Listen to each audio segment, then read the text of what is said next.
Hi, I'm Harry Wright, a gay autistic comedian, and this is Autism 101.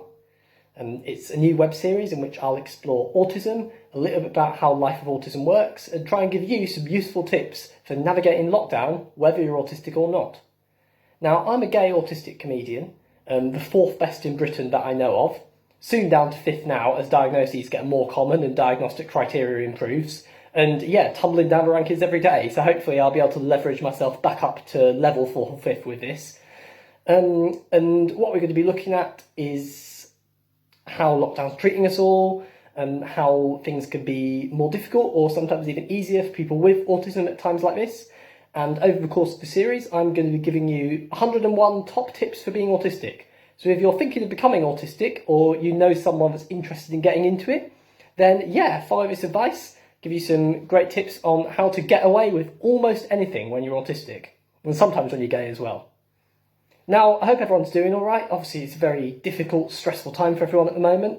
I think I'm doing okay. My hair's doing less okay, because obviously there's no barbers, because fashion was cancelled a couple of months ago, so I'm heterosexual until further notice, unfortunately. But yeah, I hope everyone's family's doing okay as well.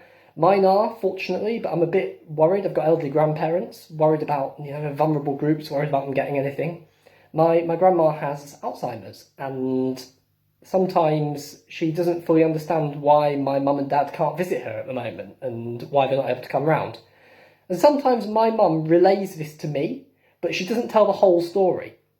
So she tells me my grandma's going through a tough time or behaving strangely, but she doesn't say whether that's because of Alzheimer's, or whether it's just because my grandma's making a joke and my mum has not picked up on it. And believe me, that does happen sometimes. It does run in the family. Hence why I'm on stage and not laughing at other people, because I never get it.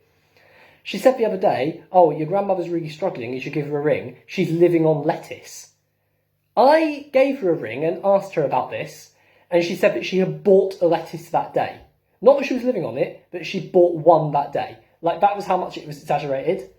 But I said to her, "Grandma, I'm really proud of you. I'm so proud of you for eating properly in this time. You know, as a good vegetarian, I'm proud that you're living on lettuce. We've all got to do our bit for the environment, lockdown or no lockdown." But I'm glad she was doing all right. And is it bad to say I found lockdown okay so far? Like, not great, okay. I think I'm staying sane. I think lockdown can be quite a good time for autistic people. It's not much different to how life was before. You know, no going within 2 metres of each other, no eye contact, love that, social distancing, no talking to people except on camera, no going to work. I mean, it sounds much like my sex life was anyway, but even better. Yeah, long may it continue, in my opinion. I feel like this is God punishing all neurotypicals for not being autistic enough in the past. You've come too close to each other before, and now this is Noah's flood. Maybe the actual Bible story was that Adam and Eve were just autistic, and what God was punishing them for was not eating the forbidden fruit, but having sex afterwards. He did not like to see any bodily contact, and that's why he's got a son whose mother is a virgin. Maybe I shouldn't make Christianity jokes, seeing as my family are Christians, but, you know, hey, that's life in lockdown. We get through all sorts of topics. But what I'm going to be doing is I'm going to show you a couple of tips for getting away with fun stuff when you're autistic, and I'm also going to be recommending some good content by autistic creators over the course of this series. So autistic writers, artists, musicians, comedians who are doing great stuff, and try and signal boost them and hopefully give their work a bit of a push at this time when all creatives are bloody broke, myself included. But I'm not asking for money because I just want to pay it forward because I'm a deeply moral and good person. Hint, hint. Now, the 2 top tips that I've produced today are about 2 concepts very common to autistic people. The first one is stimming. Now, if you don't want to know what stimming is, it's when you repetitively play with something because you like the sensation as a stress reducer. Mine is rolling little bits of paper, and I do that between my fingers. It might sound odd, but all I've ever seen growing up was my mum rolling fags like that, and so that's how I've learnt to deal with stress, just by putting something to your lips and sucking, like no wonder I came out gay. And the other one is tics. Most people know what tics are. They're involuntary movements or gestures or sounds, and that's something that can affect a lot of autistic people. So yeah, hopefully this will be of some use to you. Enjoy very much, and I'd like to give a big thanks to Joy Harvey for helping me make these. Mumbling, yeah. So this tip is about stimming. Stimming is when you have an object that you can roll or play with between your fingers to produce a satisfying repetitive sensation. It's something a lot of autistic people do.